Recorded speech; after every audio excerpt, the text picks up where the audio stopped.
Video like जरूर कर लीजिए और ऐसे वीडियो लगातार फ्री में पाने के लिए चैनल को तुरंत सब्सक्राइब कर लीजिए और बेल आइकन को जरूर टैप कर लीजिए ताकि आगे भी सारे वीडियो आपको मिलते रहे। यूट्यूब में फॉलो करते हैं तो प्लीज ये वाला फ्री टेलीग्राम चैनल जरूर ज्वाइन कर लीजिएगा। सारे नोटिफिकेशन सारे अपडेट यहीं पे आते हैं, ध्यान रखिए। नमस्कार दोस्तों, आपका स्वागत है सी सेट प्रिपरेशन के इस यूट्यूब चैनल पर। आज की इस वीडियो में हम लोग RO-ARO 2024 के लिए रीजनिंग के एक प्रैक्टिस सेट को डिस्कस करेंगे। जैसा कि आपको पता है एग्ज़ाम 11 फरवरी 2024 को होने वाला है। अब बहुत ही कम दिन बचे हैं, तो बचे हुए समय में आपको बेहतर तरीके से रिवीजन करना है और लगातार प्रैक्टिस करते रहना है ताकि जितनी चीज़ें आपने पढ़ा है उसका परफेक्ट प्रयोग आप एग्जाम में कर सके। तो चलिए स्टार्ट करते हैं अपने क्लास को। देखिए, अगर आप टीम के पेड कोर्सेज से जुड़ना चाहते हैं तो यहाँ पर कुछ नंबर्स दिए गए, आप इन नंबर्स पे संपर्क करके पेड कोर्स से जुड़ने की प्रक्रिया समझ सकते हैं। इसके अतिरिक्त ये ज्ञान सर का व्हाट्सएप नंबर है, आप यहाँ से व्हाट्सएप के माध्यम से जानकारी प्राप्त कर सकते हैं। चलिए अब बढ़ते हैं आगे अपने क्लास की ओर। देखिए, यहाँ पर पहला क्वेश्चन आपके सामने ये दिया गया है, उस विकल्प का चयन करें जिसमें दी गई संख्याएं आपस में उसी तरह से संबंधित है जैसे प्रश्न में दिए गए सेट में नंबर एक दूसरे से संबंधित है। यहाँ पर प्रश्न में एक सेट दिया गया नंबरों का, ये समुच्चय दिया गया समूह है, इसमें कुछ संबंध है। इस संबंध को आपको ढूंढना है और बताना है कि विकल्प का कौन सा ऑप्शन ऐसा होगा जिसमें ये संबंध देखने के लिए मिलेगा। तो देखिए 269, 278 और 296, इसमें क्या संबंध चल रहा है। यहाँ पर पहले 9 जोड़ा गया है ना, 269 में 9 जोड़ा गया तो 278 आ गया और 278 में 18 जोड़ने पर 296 आ गया। मतलब पहले 9 जोड़ा गया और फिर 18 जोड़ा गया। देखिए 13 में 9 जोड़ेंगे तो 22 मिलेगा और 22 में 18 जोड़ेंगे तो 40 मिलेगा। पहला ही विकल्प इस प्रश्न का बिल्कुल सही उत्तर बन जाएगा। चलिए आते हैं दूसरे प्रश्न पर। प्रश्न संख्या दूसरा यहाँ पर दिया गया है, उस विकल्प का चयन करें जो तीसरे शब्द से उसी तरह संबंधित है जैसे दूसरा शब्द पहले शब्द से संबंधित है। देखिए यहाँ पर 3 शब्द दिए है ना और चौथा शब्द आपको बताना है। देखिए पहला और दूसरा एक दूसरे से संबंधित है तो आपको बताना है कि मतलब तीसरा शब्द किस विकल्प से संबंधित होगा। देखिए चिकित्सा रोग, देखिए जिस तरीके से चिकित्सा मिलने पर रोग दूर हो जाता है उसी तरीके से भोजन मिलने पर क्या दूर हो जाएगा, भूख दूर हो जाएगा। तो इसका सही उत्तर हो जाएगा विकल्प ए। आते हैं अगले प्रश्न पर। प्रश्न संख्या 3 यहां पर दिया गया, दिए गए समीकरण को सही बनाने के लिए किन 2 नंबरों को आपस में बदल देना जाना चाहिए। मतलब किन 2 नंबरों को आपस में परिवर्तित कर देंगे कि आपका यह समीकरण सही बन जाएगा। तो ऐसे प्रश्नों को हल करने के लिए क्या होता है, हिट एंड ट्रायल टेक्निक आपको अप्लाई करना है। मतलब एक एक विकल्प को आप चेक करेंगे। देखिए यहाँ पर पहले 7 और 4 है ना, इसको अगर हम लोग चेंज करेंगे तो देखिए क्या होगा। यहाँ पर आप क्या करेंगे, यहाँ पर 4 रख देंगे और यहाँ पर 7 रख देंगे। अब देख लीजिए इक्वेशन सही बन गया कि नहीं बन गया। देखिए आप ये 9 दिख रहा है ना, 5 चौका 20 है ना, 20 और 9 कितना हो जाएगा, 29 हो जाएगा। 29 में से फिर 9 को माइनस करेंगे तो बचेगा 20। अगर ये लेफ्ट साइड के इक्वेशन को हल करेंगे तो आपको 20 मिलेगा। राइट साइड में देखिएगा 7 त्रिक 21 हो गया है ना, माइनस 10 और फिर यहां पर देखेंगे तो प्लस 9 हो जाएगा। देखिए 21 और 9 30, 30 में से 10 जाएगा तो 29। Hit and trial technique apply करने पर विकल्प ए इसका बिल्कुल सही उत्तर बन गया। अगर विकल्प ए नहीं बनता तो आपको विकल्प बी, फिर सी और डी इस प्रकार से चेक करने की आवश्यकता पड़ती। चलिए बढ़ते हैं अगले प्रश्न पर। प्रश्न संख्या 4 यहां पर ब्लड रिलेशन का एक प्रश्न दिया गया। अमित सोनिया का भाई है। देखिए जो अमित है ना, अमित ये भाई है, किसका भाई है, सोनिया का। हमने यहाँ पे फैमिली ट्री बनाना शुरू कर दिया। ज्योति निकिता की बहन है, कोई रिलेशन नहीं तो यहाँ पे साइड में बना लेते हैं। ज्योति जो है ये बहन है, किसकी बहन है, निकिता की बहन है। आगे दिए सतीश, सोनिया सतीश के पिता की बेटी। जो सोनिया है ना, यहाँ पे सोनिया थी तो ये क्या है, ये सतीश के पिता की बेटी है। देखिए यहाँ पे सतीश हो गया है ना, सतीश का पिता हो गया और इसकी बेटी मतलब सतीश की बहन हो जाएगी। आगे क्या दिया, निकिता कविंदर की बेटी। जो निकिता है, निकिता है ना, ये बेटी है, किसकी बेटी है, कविंदर की। हमने यहाँ पर ड्रॉ कर लिया। आगे क्या दिया गया, ज्योति अमित की माँ है। जो ज्योति है, ये जो ज्योति है ना, ये अमित की माँ है। देखिए ये अमित है तो यहाँ पे ज्योति अमित की माँ है, मतलब ज्योति इसकी पत्नी हो जाएगी। तो यहाँ पर ज्योति आ गई है ना। अब जब ज्योति आ गई तो यहाँ पे देखिए आगे क्या हो जाएगा, आगे आपको निकिता और कविंदर ये दोनों मिल जाएंगे है ना, यहाँ पे दोनों मिल जाएंगे। ये निकिता और कविंदर सेट हो गया।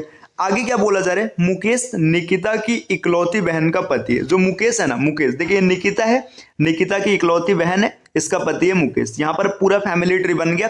आपसे पूछा जा रहा है सतीश कविंदर से कैसे संबंधित है। आपको ये बताना है कि सतीश और कविंदर का संबंध क्या होगा। देखिए यहाँ पर ये सतीश है और यहाँ पर ये कविंदर है। इसमें से किसी का भी जेंडर आपको नहीं पता है। देखिए ब्लड रिलेशन में सामान्य तरीके से क्या होता है कि जब तक आपको जेंडर नहीं पता चलेगा आप विकल्प में कौन सा उत्तर सही है नहीं बता सकते। तो अगर सामान्य तौर पर देखा जाए तो इसका उत्तर सी एंड डी होगा, हम लोग डिटरमाइन नहीं कर सकते।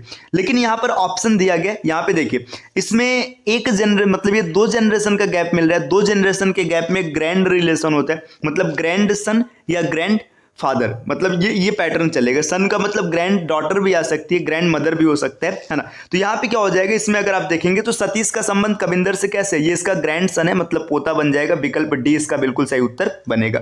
ठीक, अगर यहाँ पे पोता नहीं होता तो आप इसको सी एन डी लिखते, है ना। जैसे मान के चलिए पोता और एक ऑप्शन और होता पोती भी, है ना, तब आप सी एन डी लिखते, क्योंकि इसका जेंडर ही आपको नहीं पता है कि ये मेल है कि फीमेल है। नाम से ब्लड रिलेशन में कभी भी जेंडर आपको क्लियर नहीं करना है। चलिए बढ़ते हैं अगले प्रश्न पर। प्रश्न संख्या 5 में क्या दिया गया, उस विकल्प का चयन करें जो तीसरे नंबर से उसी तरह से संबंधित है जैसे दूसरा नंबर पहले नंबर से संबंधित है और छठा नंबर 5वें नंबर से संबंधित है। इन 2 नंबर्स का आपस में एक संबंध है और इन 2 नंबर्स का भी आपस में एक संबंध है। तो इसी तरीके से आपको बताना है कि क्वेश्चन मार्क का मान क्या आएगा। देखिए 12 और 72 इनका संबंध क्या है, 12 में 6 का गुणा कराया गया तो आपको 72 मिल गया। ठीक, 22 में अगर आप 11 का गुणा कराएंगे तो आपको 242 मिलेगा। देखिए पता क्या चल रहा है आपको कि जो पहली संख्या है इसका आधा करना है और इसी में गुणा करा देना है। तो इसी तरीके से आप 18 का आधा करेंगे 9 हो जाएगा, तो 18 और 9 का गुणा कराएंगे 18 9 162। इस प्रश्न का सही उत्तर बनेगा विकल्प ए। चलिए आते हैं अगले प्रश्न पर। प्रश्न संख्या 6 यहां पर दिया गया निम्नलिखित शब्दों में से उस क्रम में, निम्नलिखित शब्दों को उस क्रम में व्यवस्थित करें जिसमें वे एक अंग्रेजी शब्दकोश में दिखाई देते हैं। जिस तरीके से डिक्शनरी में शब्द लिखा जाता है उसी तरीके से आपको व्यवस्थित करना है। तो देखिए सबसे पहले आर आर आर हर जगह वही, अगर आप इसको ध्यान से देखेंगे तो आर आई जी इसका कोई भी रोल नहीं होने वाला है क्योंकि ये हर जगह है ना। अब इसके बाद डिक्शनरी ऑर्डर को हम लोग अप्लाई करेंगे। सबसे पहले आपको क्या मिलेगा, डिक्शनरी में डी मिलेगा, तो हम लोग पहले दूसरे को लिखेंगे, है ना। यहाँ पे अच्छा माफ कीजिएगा, यहाँ पे आई है ना, तो यहाँ पे इसको नहीं उठाएंगे, है ना। इसमें देखिए क्या मिलेगा, अगर हम लोग आगे बढ़ेंगे तो आपको सबसे पहले एच मिलेगा, है ना। आप अगर यहाँ पे देखेंगे एच मिलेगा। अब जब एच मिलेगा तो एच यहाँ पर 3 में, देखिए एच एच एच, है ना। एच के बाद टी भी आपको 3 में मिल रहा है, तो यहाँ पे देखिए एच टी, इसमें से विकल्प की शुरुआत नहीं होगी, विकल्प की शुरुआत होगी ई से। ई मतलब सबसे पहले आप 3 को रखेंगे, है ना, ये आ चुका है। अब 3 के बाद आप किसको रखेंगे, देखिए 3 के बाद अगर हम लोग देखा जाए तो एल और एस में एल आएगा, मतलब 3 के बाद 1 रखेंगे और 1 के बाद 5 रखेंगे, तो 3 1 5, ये इतना सेट हो चुका है। इसके बाद देखना है कि आपको ओ मिलेगा पहले या आई मिलेगा, तो पहले आई मिलेगा, मतलब 2 और फिर 4, 315 24। इस प्रश्न का सही उत्तर बनेगा विकल्प ए। अगले प्रश्न पर आते हैं, प्रश्न संख्या 7। देखिए प्रश्न संख्या 7 में दिया उस विकल्प का चयन करें जिसमें दिए गए शब्द युग में ठीक वही संबंध है जो प्रश्न में दिए गए संख्या के शब्द युग में है। देखिए घड़ी समय, मतलब घड़ी से हमें समय का ज्ञान होता है, तो आपको बताना है कि इसमें से कौन सा विकल्प सही है ना। तो इसका सही उत्तर क्या होगा आप कमेंट करके जरूर बताइएगा, है ना। इसका सही उत्तर आपको कमेंट करना है और साथ में क्या करना है, आपको वीडियो को लाइक भी कर देना है। चैनल पर पहली बार विजिट किया तो सब्सक्राइब कर लेना है ना। चलिए अब आते हैं अगले प्रश्न पर। देखिए अगला प्रश्न यहाँ पर क्या दिया है, इसको थोड़ा सा जूम करते हैं ताकि आप आसानी से इसको देख पाएं। देखिए यहाँ पर ये दिया गया दिए गए प्रश्न दिए गए तालिका में जो को ध्यानपूर्वक अध्ययन करें और उस संख्या का चयन करें जो इनमें प्रश्न चिन्ह के स्थान पर आ सकती है। 6 21 और 14, है ना। फिर 8 25 और 7 इनका आपस में एक तरीके से संबंध है, या फिर ये संबंध ऐसे भी चल सकते हैं 6 40 और 8। तो आपको बताना है कि इसमें क्या संबंध है और क्वेश्चन मार्क का मान क्या आएगा। तो देखिए यहाँ पे देखिएगा 6 8 और 40 हम लोग ऐसे संबंध देखते हैं, 6 8 48, है ना। पहले क्या किया गया, फर्स्ट इंटू लास्ट, मतलब फर्स्ट में लास्ट का मल्टीप्लाई किया गया और इसमें से सेकेंड को कर दिया गया माइनस, और सॉरी थर्ड को ही किया गया माइनस, सेकंड को नहीं किया गया। देखिए पहले और तीसरे का गुणा कराया गया तो आपको 48 मिला, 48 में से 8 को माइनस किया गया तो आपको 40 मिल गया, 40 मिल गया, है ना। इसी तरीके से देखिए 21 और 25, 21 और 25 का गुणा कराया गया, 21 और 25 का अगर आप गुणा कराएंगे तो आपको मिलेगा 525, और इसमें से फिर से 25 को माइनस कर दिया गया तो आपको 500 मिला। पैटर्न आपको पता चल चुका है, पहले और तीसरे का गुणा कराया गया और तीसरे को घटाया गया। तो इसका सही उत्तर क्या हो जाएगा, देखिए पहले और तीसरे का गुणा हो जाएगा, 14 सते 98, 98 में से आप तीसरे को माइनस कर देंगे, मतलब 7 को निकालेंगे तो यहाँ पे 91 मिल जाएगा। इसका सही उत्तर हो जाएगा 91, विकल्प सी। चलिए अब आते हैं अगले प्रश्न की ओर। देखिए प्रश्न संख्या 9, यहां पर 9वां प्रश्न क्या दिया गया। 9वां प्रश्न आपके सामने ये रखा गया कि आशा और लता की वर्तमान आयु का अनुपात 5:6 है और उनकी आयु का अंतर 6 वर्ष है, तो लता की आयु 5 वर्ष बाद क्या होगी। देखिए जब कभी भी अंतर आपको मिले तो अनुपात का ही अंतर वो होता है। देखिए 5 और 6 ये इनका अनुपात है, इसका अंतर 1 दिख रहा है और यहां पर दिया है कि अंतर 6 है, मतलब 1 की वैल्यू 6 आ जाएगी। 1 की वैल्यू 6 आने का मतलब समझ रहे, ये जो 5 है ना ये 30 वर्ष है और जो 6 है ये 36 वर्ष है। ठीक, अब यहां पे देखिए ये आशा की आयु 30 हो गई और लता की आयु 36 हो गई। आपसे पूछा है 5 वर्ष बाद क्या होगा, लता की आयु बताना है। लता अभी 36 साल की, तो 5 वर्ष बीतेगा तो 41 वर्ष की हो जाएगी। विकल्प सी इस प्रश्न का सही उत्तर बनेगा। चलिए अब बढ़ते हैं अगले प्रश्न पर। प्रश्न संख्या 10, इसको भी थोड़ा सा जूम करते हैं ताकि डाइस आसानी से दिखे। यहां पर आपके सामने प्रश्न दिया गया, दिए गए प्रश्न में एक ही पासे की दो भिन्न भिन्न स्थान दिखाए गए हैं, उस संख्या का चयन करें जो 6 दिखाने वाले के विपरीत होगा। यहां पे नंबर्स आपको दिख नहीं रहा होगा, मैं यहां पे नंबर्स को लिख देता हूं। ये 3 है, ये 1 है, ये 5 है, यहां पर 6 है, फिर यहां पर ये 5 है और इसमें रुके 1 मिनट, यहां पर ये 3 ही है ना। देखिए ये नंबर थोड़ा सा ब्लर हो रहा है, स्पष्ट नहीं हो पा रहा है कि ये 3 लिखा है कि 5 लिखा है ना, तो इस वजह से इसको अभी छोड़ रहे हैं ना, इसको यहाँ पर रोक रहे हैं है ना, इसमें ब्लर ज़्यादा हो रहा है। देखिए अगर मान लीजिए ये नंबर एकदम स्पष्ट दिख रहा होता तो तरीका क्या होता है कि आप इसमें क्या करेंगे, कॉमन फेस को पकड़ेंगे, जो कॉमन फेस होगा उसको पकड़ेंगे और फिर कॉमन फेस से चीज़ों को निकाल लेंगे है ना। जैसे इमेजिन करिए, मान लीजिए यहाँ पे हम एक डाइस बना रहे हैं है ना, इसके अतिरिक्त आपको डाइस का प्रश्न समझाने के लिए हम एक एक्स्ट्रा डाइस यहाँ पर ड्रॉ कर रहे हैं। ठीक, मान लीजिए एक डाइस ये दिया गया और यहाँ पर इसका दूसरा डाइस दिया, मतलब दूसरा रूप दिया गया है ना। अब इसमें लिखा गया 1, यहाँ पर लिखा गया 2, यहाँ पर लिखा गया 5। ठीक, आगे लिखा गया 5, 3 और 4। देखिए यहाँ पे क्या है कि एक फेस कॉमन है ना, एक फेस कॉमन है, 5 कॉमन है ना, तो हम 5 को पकड़ेंगे, आप लिखेंगे 5 और क्लॉकवाइज या एंटी क्लॉकवाइज एक तरीके से रोटेट करेंगे। तो रोटेट करेंगे तो 5 के बाद 1 और फिर 2, 1 और 2 ये मिलेगा, फिर 5 के बाद 4 और 3, देखिए 5 के बाद 4 और 3। अब क्या होगा, देखिए 2 और 3 एक दूसरे के अपोजिट हो गए, 1 और 4 अपोजिट हो गया, अब 5 के अपोजिट 6 हो जाएगा है ना, तो इसका अपोजिट 6 आपको देखने के लिए मिलेगा। मतलब जो भी पूछा जाएगा आप उसको निकाल लेंगे, ये पैटर्न होता है ना। अगर 2 फेस कॉमन मिलेगा तो उसका तरीका अलग होता है, वो डाइस की क्लास में आप जाके देख लीजिएगा, प्लेलिस्ट में आपको मिल जाएगा। चलिए अब बढ़ते हैं अगले प्रश्न की ओर। प्रश्न संख्या 11, देखिए 11 नंबर का प्रश्न यहाँ पर क्या दिया गया, एक निश्चित कूट भाषा में वर्ड रोब को ये इस प्रकार से लिखा जाता है। तो आपसे पूछा जा रहा है कि उसी भाषा में एक्यूरेट को कैसे लिखा जाएगा। देखिए जब कभी भी आपको कोडिंग का प्रश्न मिलेगा ना, तो फ्रेंड्स आपको क्या करना है, कोडिंग के प्रश्न में सबसे पहले आपको जो क्वेश्चन मिलेगा और जो उसका कोड मिलेगा उसकी प्लेस वैल्यू लिखना है। W की प्लेस वैल्यू है 23, A की प्लेस वैल्यू है 1, R के लिए 18, D के लिए 4, फिर से R के लिए 18, O का 15, B का 2 और E का 5। अब इसका जो कोड है उसकी प्लेस वैल्यू लिखिएगा। देखिए Y है तो Y की प्लेस वैल्यू 25 है ना, X की प्लेस वैल्यू हो जाएगी 24 है ना, इसके बाद V की प्लेस वैल्यू है 22 और आगे अगर आप बढ़ेंगे तो Y की प्लेस वैल्यू आपको मिलेगी 25 है ना। फिर आगे बढ़ेंगे, देखिए यहाँ पे X की प्लेस वैल्यू कितनी हो जाएगी, X की प्लेस वैल्यू अगर आप निकालेंगे तो आपको 24 देखने के लिए मिलेगा। H की प्लेस वैल्यू 8 होती है ना, J की प्लेस वैल्यू है 10 और V की प्लेस वैल्यू है 22। देखिए यहाँ पर पैटर्न क्या चल रहा है, डिफरेंस निकालेगा। ये 2 का अंतर है ना, +2 किया गया, इसके बाद यहाँ पर क्या किया गया, -3 किया गया है ना, -3 किया गया, यहाँ पर +4 किया गया, इसके बाद -5 है, +6, -7, +7 और -8, मतलब +2 से शुरू किया गया है ना, +2, -3, +4, -5, ये पैटर्न इस प्रश्न में चल रहा है। तो एक्यूरेट की बात करेंगे तो एक्यूरेट में जैसे ही आप +2 करेंगे तो आपको इसका विकल्प जो मिलेगा ये C से शुरू होगा, C आ जाएगा है ना। इसके बाद जब C में -3 करेंगे ना तो आपको Z मिलेगा, मतलब C Z हो जाएगा। इसके बाद देखिए आपने 2, 3, अब यहाँ पे C लिखा है, C में +4 करेंगे तो +4 करने पर आपको क्या मिलेगा, G मिलेगा, C Z G। ये आप अगर देखेंगे तो विकल्प C इस प्रश्न का सही उत्तर बनता हुआ दिखाई दे रहा है, तो इसका सही उत्तर हो जाएगा विकल्प C। चलिए अब आते हैं अगले प्रश्न की ओर, इसको भी थोड़ा सा जूम करते हैं। देखिए यहां पर आपको दिया गया है कि दर्पण के दाईं ओर होने पर दिए गए विकल्पों में से कौन सा विकल्प आकृति विकल्प आकृति प्रश्न आकृति का सही दर्पण छवि होगा। देखिए एक चीज याद रखिएगा, अगर कभी भी मिरर इमेज का प्रश्न आपको देखने के लिए मिल रहा है ना, अगर उसमें आपको बताया गया है कि मिरर आपको right side, left side, up down कहीं रखना है तो ठीक है। अगर नहीं बताया जाएगा तो बाय डिफॉल्ट उसको आप हमेशा राइट साइड में मानेंगे। हमने यहां पर मिरर रखा, देखिए एक्स ये चेंज नहीं होगा, ओ भी नहीं चेंज होगा, एल इसका रिवर्स मतलब अब जो मिरर इमेज होगा ये इस प्रकार से बनेगा। देखिए एक्स ओ एल, अगर आप देखेंगे तो एक्स से सिर्फ इन्हीं दो विकल्प की शुरुआत है, मतलब इसमें से कोई एक सही होगा।